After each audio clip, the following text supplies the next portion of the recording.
오늘은 로마서 13장 11절로 14절 말씀을 통해서 신앙생활의 목적은 예수님을 나타나는 데 있다. 예수님을 나타내는 성도가 되자. 그런 말씀을 가지고 오늘 함께 말씀을 나누려고 합니다. 우리는 지금 절기적으로 대림절 또 대강절이라고 하죠. 첫 번째 주일입니다. 예수님의 오심을 사모하며 기다리는 시간이죠. 이 대림절은 이 라틴어의 어드벤투스라는 말에 오다, 내려오다 그런 뜻을 가진 의미에서 유래된 것이 이 대림절입니다. 예수님의 성탄과 함께 다시 오시는 주님을 기다리는 이 교회의 절기로서 성탄절 4주간 전에 우리가 4주간을 하나님 앞에 대림절로 지키게 됩니다. 이 대림절이 끝나면은 예수님의 탄생을 축하하는 성탄절을 우리가 맞게 됩니다. 우리가 가정에 달력이 있을 거예요. 우리가 다 다이어리 다 있잖아요. 그런데 달력은 1월 1일부터 달력이 시작되지만은 교회의 달력과 같은 교회력은 대림절로부터 시작되는 이제 절기라는 사실을 여러분 기억하시고 하늘을 시작하는 뜻도 있다는 사실을 우리가 알 수 있습니다. 이 대림절에 이제 이 사용하는 컬러는 보라색입니다. 이 앞에 우리 강단 색깔도 또 촛불도 우리가 보라색, 자색, 촛불을 이렇게 밝히고 있습니다. 이 보라색은 기다림에 대한 의미를 가지고 있어요. 그런데 이 보라색은 이 대림절뿐만 아니라 순환 주간에도 이 보라색 자색을 이렇게 이제 우리가 컬러로 사용하고 있습니다. 예수님의 순환당하심을 의미하는 것을 가리키고 있는 것이죠. 우리 인생은 죄로 죽을 수밖에 없는 인생들인데 구원자 되신 예수 그리스도가 이 땅에 오셔서 이제 우리의 구세주가 되신 것을 우리가 기다리는 시간이 이 보라색의 이 대림절입니다. 사랑하는 여러분, 예수님을 간절히 기다리는 사람에게 오셔서 만나주신다는 사실을 믿습니다. 예수님의 오심을 기다리는 우리의 마음의 크기가 더 커지고 우리 마음을 더 키워가는 귀한 성도로 살게 되기를 주의 이름으로 간절히 축원합니다. 이 모든 일에는 다 목적이 있습니다. 여러분, 농부가 씨를 뿌리는 것은 그 씨 뿌림을 통해서 결실 추수를 기대하는 것 아닙니까? 우리 어린 학생들이 머리를 싸매고서 공부하는 것이 왜 그렇습니까? 이 공부를 통해 지식을 쌓아서 인생의 값진 생애를 기대하는 것이 이 공부하는 어린 학생들인 것을 알 수 있습니다. 또 우리 어르신들 건강을 위해서 많이 운동하는데 왜 운동합니까? 운동하는 목적이 있어요. 시간 때우는 게 아니에요. 내 몸에 근력과 또 어떤 근육을 또 체력을 세워서 건강하기 위해서 우리가 많이 운동을 하는 것 아닙니까? 여러분, 예수님이 세상에 오신 목적은 이 세상 만민을 구원하시기 위해서 이 세상에 오신 줄로 믿습니다. 그런 의미에서 이 신앙생활의 목적이라는 것은 우리가 예수 그리스도를 영접하고 내 안에 모시고 사는 예수 그리스도를 세상 많은 사람들에게 나타내는 성도가 될 때에 이게 신앙생활의 목적이라는 거예요. 그건 교회의 목적이 뭡니까? 교회의 목적은 나를 구원하신 하나님 앞에 감사한 마음을 가지고 예배하는 것이지요. 또 예배하고 우리가 함께 교제하고 말씀을 양식을 삼아서 먹고요. 또 우리가 나누고요. 이런 시간이라는 거예요. 여기까지 가야 된다는 거죠. 어느 목사님 교회가 큰 교회입니다. 근데 그 교회는 오전에 1부, 2부 예배만 드린다고 그래요. 오후 예배가 없고 점심 식사도 없어요. 저 2층까지 교회가 가득 차던 교회인데 오후 예배가 없고 점심 식사를 하지 않다 보니까 교회가 힘을 잃어버렸다는 힘을 잃게 되었다는 얘기를 들어본 적이 있습니다. 여러분, 교회의 목적은 우리가 신앙생활하는 가운데 예배의 생활과 또 나눔과 교제와 서로 사랑하는 아름다운 관계까지 나가는 아름다운 교회가 되어 줄 믿습니다. 옛말에 그런 말이 있습니다. 3살적 버릇이 80까지 간다. 이런 작은 것이라 할지라도 사람에게 익숙해지고 또 길들여지면 있잖아요. 그게 고치기가 쉽지 않다는 거지요. 육체적인 것이나 영적인 것도 마찬가지라는 것입니다. 처음 믿음을 시작했을 때의 바른 자세로 우리가 신앙생활을 잘 해야만이 우리의 신앙생활 속에서 유익하다는 사실을 믿는 성도가 되시길 바랍니다. 어느 초신자가 교회에 처음 나오더니 전도돼서 나오는데 새벽 기도부터 나오더라는 거죠. 그래서 목사님이 걱정했어요. 아유, 저러다가 저것도 지치면 어떡하나. 그런데 수요일도 나오더라는 거예요. 금요일 심야 기도에도 나오더라는 거예요. 또 속회에도 열심히 참석하고 뭐 주일 예배는 당연히. 그래서 한참 지난 뒤에 그 성도에게 물었다고 합니다. 아니, 어떻게 처음부터 그렇게 예수 믿는데 잘 믿습니까? 그렇게 열심히 냅니까? 했더니, 목사님, 저를 인도해 준 집사님이 그렇게 하니까 저도 그대로 따라서 하는 겁니다. 아멘. 그 집사님에게서 이 성도는 예수님의 은혜로운 예수님의 모습을 보고서 예수님이 나타난 성도가 되었기에 그가 그렇게 신앙생활을 잘할 수 있었던 줄을 믿습니다. 여러분, 우리가 바르게 알고 믿으면은 바른 신앙생활을 할 수가 있어요. 우리가 여러분의 신앙생활의 목적이라는 것이 내 안에 계신 예수 그리스도를 통해서 많은 사람들에게 보여지고 나타나는 그런 성도로 살게 되기를 주의 이름으로 축원합니다. 우리 로마서는 1장부터 16장까지 되어 있습니다. 1장부터 11장까지는 기독교의 교리에 대해서 말씀을 기록하고 있죠.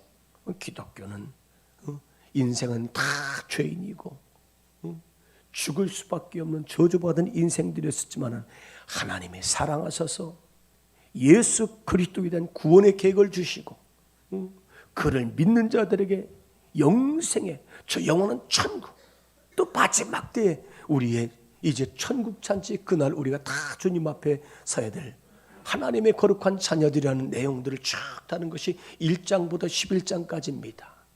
그러면서 12장부터 16장까지의 말씀은 이 기독교인의 삶의 실천을 신앙생활을 어떻게 할 것이냐, 믿음 생활이 어떤 것이냐, 그런 실천적인 신앙생활을 잘 풀어서 이야기한 것이 로마서 12장부터 16장인 것을 알 수 있습니다. 사랑하는 여러분, 하나님의 말씀대로 우리가 바르게 살아서 하나님 앞에 좋은 영적인 성도의 삶을 사는 믿음의 사람이 되시기를 바랍니다. 오늘 말씀 11절 말씀 한번 같이 보겠습니다. 같이 있습니다.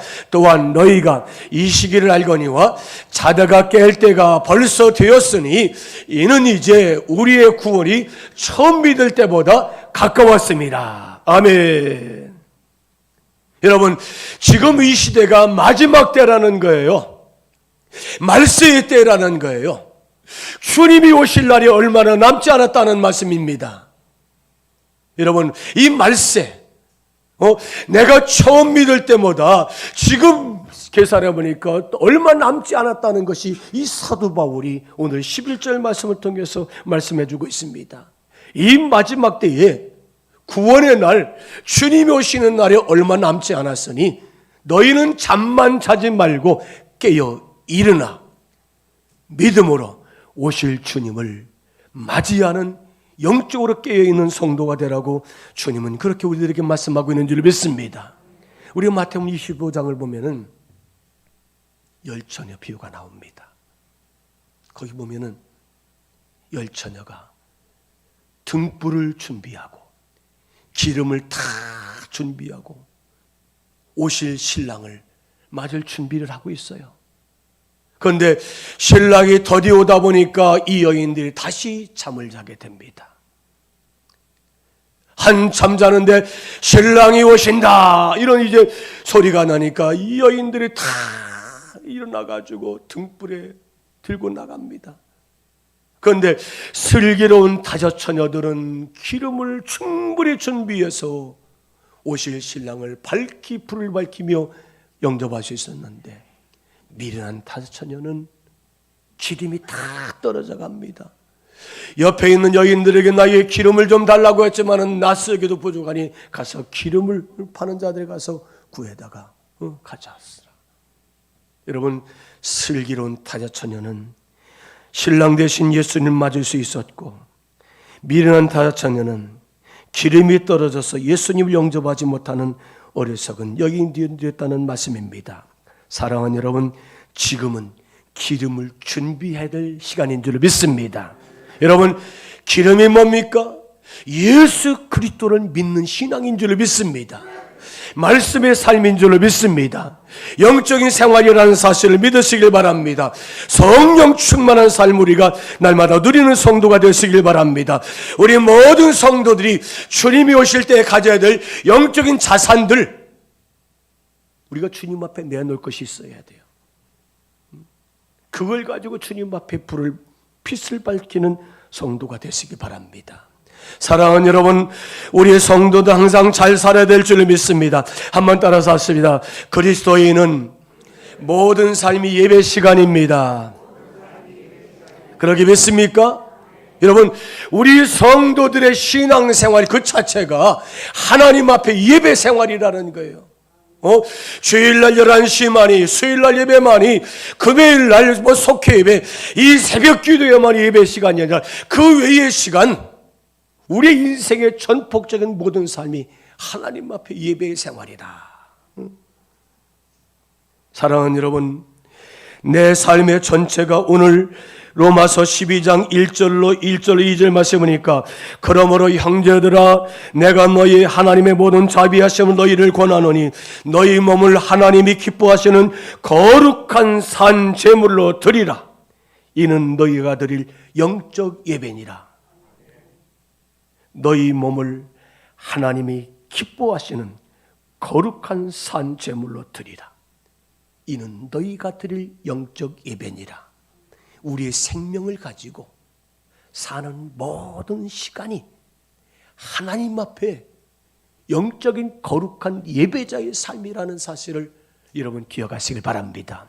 그래서 예배드리는 시간이나 세상에 나가서 사는 생활이나 별반 우리가 달라지면 안 돼요. 마음가짐 달라지면 안 돼요. 한결같아야 돼요. 따라서 합시다. 예배자는 하나님께 노출이 되어야 됩니다. 아멘. 하나님께 보여줘야 돼요. 노출이 돼야 돼요. 사막의 은둔 수조자들을 제가 헤지키스트라고 말씀드렸죠, 지난번에. 그들은 사막에서 그냥 거적대기, 가죽옷, 옷깃을 뒤집어 쓰고서 경건하게 기도하고 묵상하고 하나님 앞에 믿음으로 사는 사람, 헤지키스트들이에요. 그들은 사막에서, 광야에서, 토굴에서, 저 갑바도에 가면은 그 높은 산 꼭대기에 돌에다가 구멍을 뚫고서 살아요. 내려오질 않아요. 그래서 줄을 내려놓으면은 누군가 먹을 걸 갖다 주면은 거기에 그냥 달아 올려서 먹고, 먹을 것이 없으면은 거기서 금식하면서, 시몬이라는 사람도 그 높은 절벽 위에 그런 이제 수도의 어떤 그런 경건의 삶의 터전을 볼 수 있었습니다. 여러분, 이 세상을 본받지 말고 새롭게 되면은 하나님의 기쁨이 될 때에 우리의 삶이 하나님 앞에 거룩한 예배자의 삶을 살게 된다는 것입니다. 어떤 분들 보면, 목사님 오늘 저기 멀리 왔어요. 내일 주일날 예배는 못 가요. 그런데 마음만은 항상 어디 와 있다고? 어디요? 개뿔근 거짓말이에요. 여러분, 하나님 앞에 예배는 마음만 오는 게 아니라 몸이 와야 될 줄 믿습니다. 몸이 와야 돼, 몸이. 그런 전화 하지 마세요. 하나님 앞에 몸과 마음이 와서 예배 드려야 되는 거지. 몸은 목사님, 몸은 여기 있지만은 마음은 항상 교회에 있습니다. 물론 그 마음을 알죠, 제가. 여러분, 우리의 삶의 모든 것이 예배의 시간이라는 사실을 기억하시길 바랍니다. 왜 하나님은 거룩한 산제물로 드리는 예배를 우리에게 말씀하고 있습니까? 우리의 몸과 마음이 가는 곳이 하나님 앞에 예배 시간이다. 이 사실을 기억하시고 어디서든 그렇게 사는 성도가 되시기 바랍니다.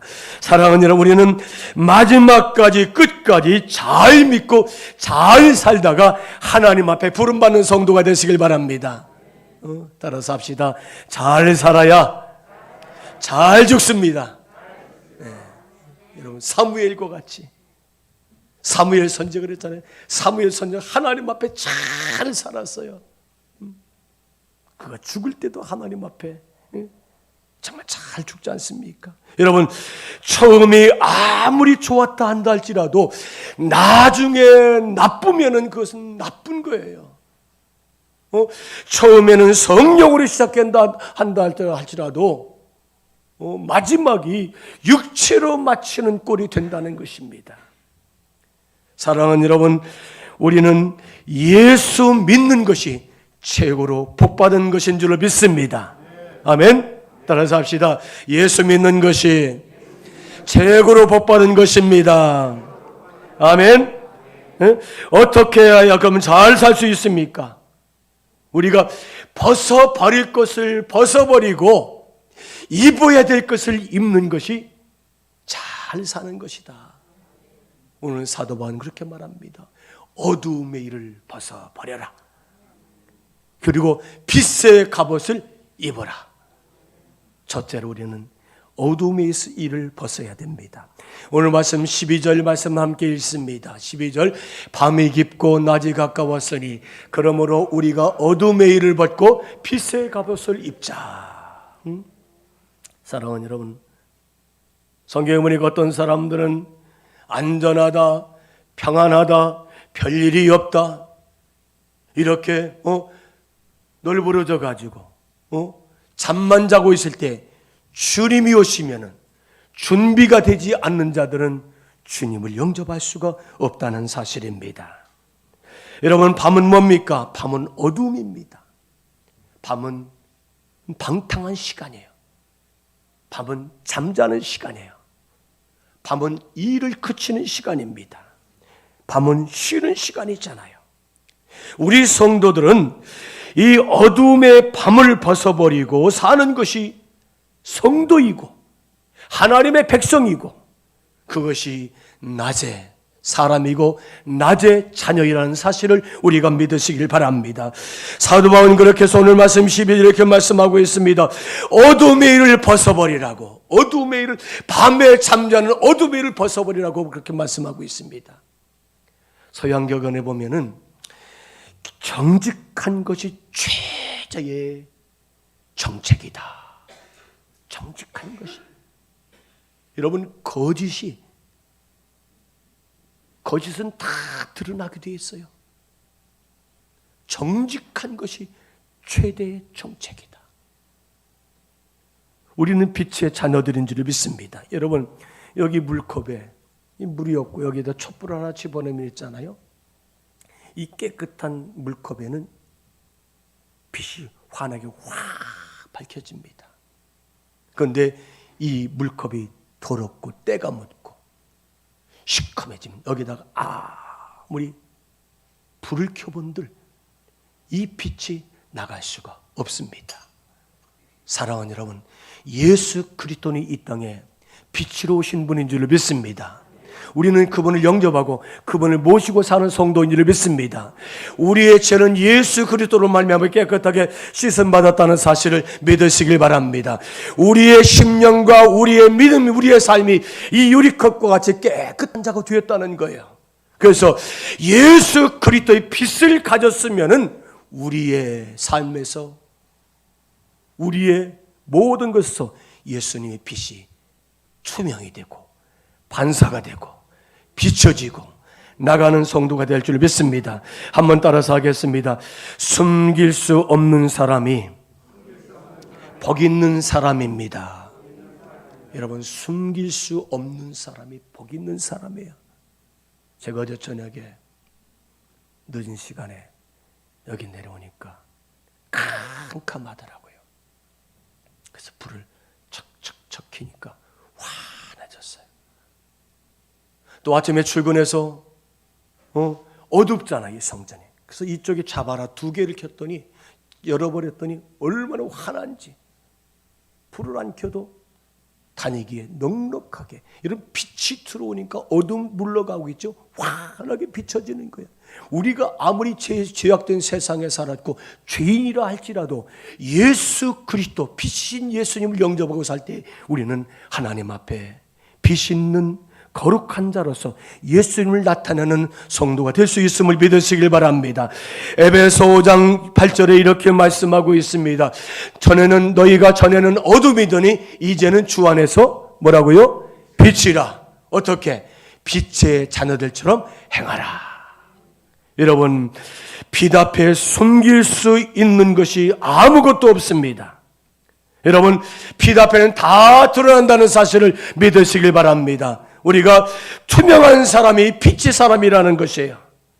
하나님이 거룩하게 구별해 주시고 이제 하나님이 주신 빛을 가지고 사는 사람들만이 하나님의 자녀인 것을 우리가 믿어야 될 줄 믿습니다. 오늘 말씀 13절 한번 같이 읽겠습니다. 낮에와 같이 단정히 행하고 방탕하거나 술 취하지 말며 음란하거나 호색하지 말며 다투거나 시기하지 말아라.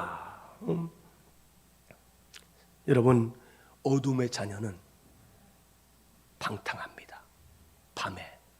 밤은 범죄의 시간에 악한 사탄 마귀가 날뛰는 시간이 밤의 시간이라는 거예요.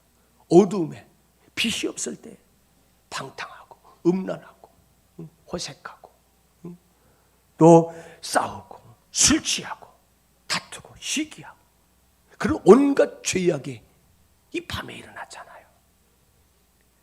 우리 하나님은 단정해서 타락하지 말고 육체의 정욕대로 만족시키는 삶을 살지 말고 우리 성도들은 빛의 자녀로 살라고 말씀하고 있습니다. 어떻게 해요? 14절에 보니까 오직 주 예수 그리스도로 옷을 입고 정욕을 외여 육신의 일을 도모하지 말아라. 예수 그리스도의 옷을 입고서 육신을 위해서 욕심 부리지 말아라. 정욕을 위해서 욕심 부리지 말고 살라고 그렇게 말씀하고 있습니다. 우리가 찬송가 가운데 그런 찬송가 있죠. 그 귀한 세월 보내고 이제 옵니다. 나니 어찌는 눈물로 주여 옵니다. 나 이제 왔으니 내 집을 찾아 주여 나를 받으사 맞아 주소서. 아멘. 한 인간이 죄악된 삶에서 어두움 가운데 살다가 그 귀한 세월 다 허송을 하고, 그렇지, 하나님이 계시지, 하나님의 아들 예수 그리스도가 이 세상의 메시아로 구원자로 오셨지. 어릴 적에 그 교회당에 나가서 예배 드릴 때 그 예수님 그 귀한 세월을 다 허송세월하고 눈물로 주님 앞에 와서 나 이제 주님의 앞에 왔습니다, 나를 영접해달라고 찬송하는 찬송가 가사가 아닙니까? 사랑하는 여러분, 어둠의 일을 벗어야 될 줄로 믿습니다. 죄악된 삶을 다 예수 그리스도의 빛으로 우리가 밝힐 수 있는 성도가 되시기를 주의 이름으로 축원합니다. 두 번째로 이 빛의 갑옷을 입어야 됩니다. 마태복음 5장 14절에 보니까 너희는 세상의 빛이라 주님 그렇게 말씀하고 있죠. 여러분, 우리가 입어야 될 것은 예수 그리스도의 거룩한 믿음의 옷인 줄로 믿습니다.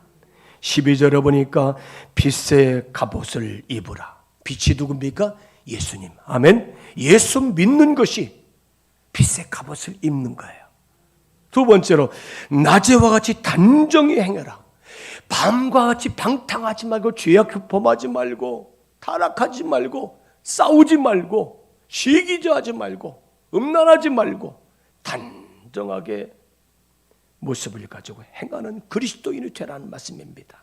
14절에 보니까 오직 예수 그리스도로 옷을 입으라. 그러면 우리는 정결해져서 세상에 빛을 밝히는 예수님을 나타내는 성도가 될 줄로 믿습니다. 여러분, 옷이 날개라는 말이 있죠. 사람이 옷을 어떻게 입은에 따라서 사람이 다르게 보이고요, 그 사람이 멋있고요, 또 그 사람의 어떤 품위를 만들어주는 것이 옷이 아닌가 생각합니다. 제가 만약에 오늘 여기 뭐 티셔츠나 추레니 입고 나와서 설교한다고 해보십시오. 그 모습 한번 생각해 보세요. 오직 주 예수 그리스도로 옷 입는다는 것이 무엇입니까? 우리는 먼저 오직 예수님만을 전적으로 믿는 것인 줄 믿습니다. 오직 믿음, 오직 예수, 할렐루야. 그렇게 사는 거예요. 두 번째로는 하나님의 말씀, 성경 중심적인 삶을 살아야 될 줄로 믿습니다. 하나님 말씀이 여러분의 삶의 길잡이가 되고 생명의 양식이 될 줄로 믿습니다. 세 번째로는 성령 충만해서 성령의 인도를 받는 거예요. 아멘. 여러분, 오직 예수 그리스도를 믿으시길 바랍니다. 하나님의 말씀대로 사는 성도가 되시길 바랍니다. 성령 충만한 성도가 되시길 바랍니다. 그렇다면 우리는 예수 그리스도로 옷 입은 거룩한 성도의 삶을 살고 있는 것이다. 여러분, 예수 그리스도로 옷 입는 것은 예수님과 내가 하나가 된다는 사실을 믿으시길 바랍니다. 그래서 내 안에 예수 그리스도가 살아계신 거예요. 여러분 안에 예수가 계신 줄 믿습니다. 갈라디아서 2장 20절이 이렇게 말씀하고 있습니다. 내가 그리스도와 함께 십자가에 못 박혔나니 그런즉 이제는 내가 사는 것이 아니요 오직 내 안에 그리스도께서 사시는 것이라.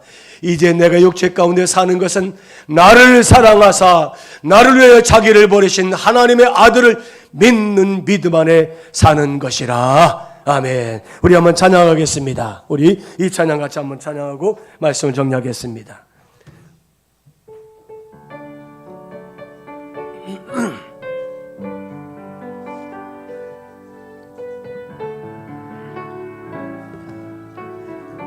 함께 찬양합니다.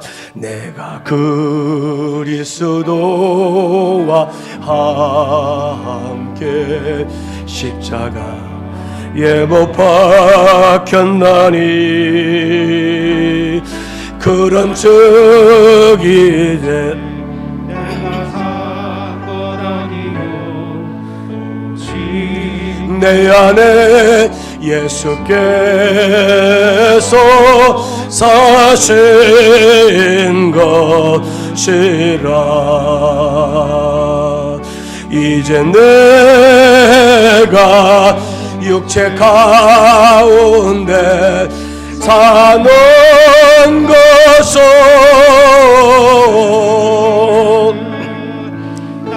사랑하사 적의 몸 버리시 예수 위에 사.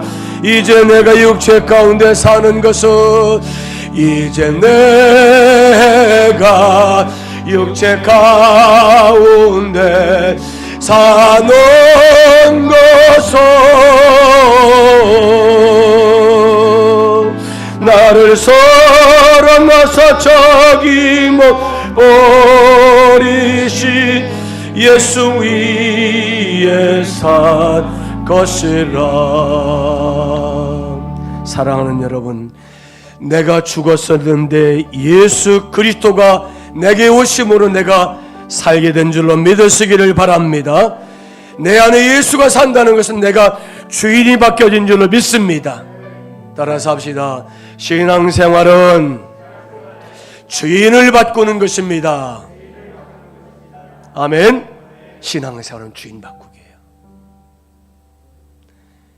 유명한 레오나르도 다빈치가 최후만찬이라는 위대한 성화를 그렸습니다. 한번 보여주시죠.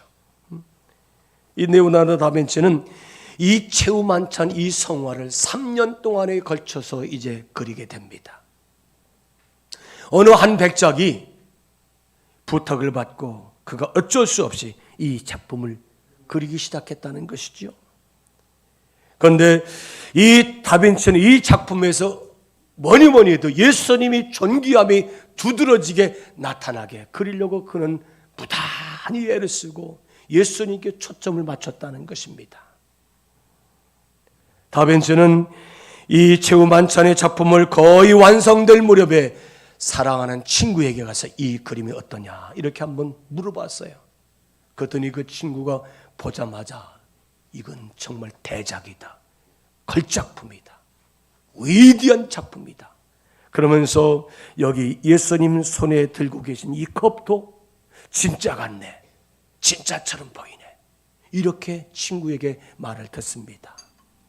그때에 이 다빈치는 돌아와서 이제 이 그림에 예수님의 손에 들고 있는 컵을 지워버리고 다시 그림을 잘 고쳐서 오늘의 이 작품을 만들었다는 것입니다.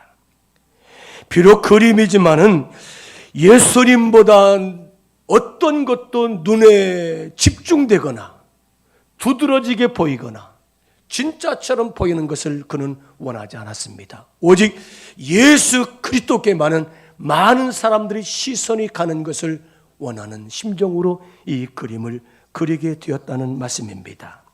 사랑하는 여러분, 오늘 우리의 삶과 신앙생활이 세상에 살지만은 우리가 예수님이 두드러지게 나타나고 예수님이 보여지는 빛과 같은 성도의 삶을 사는 귀한 성도가 되시기를 주의 이름으로 간절히 축원합니다.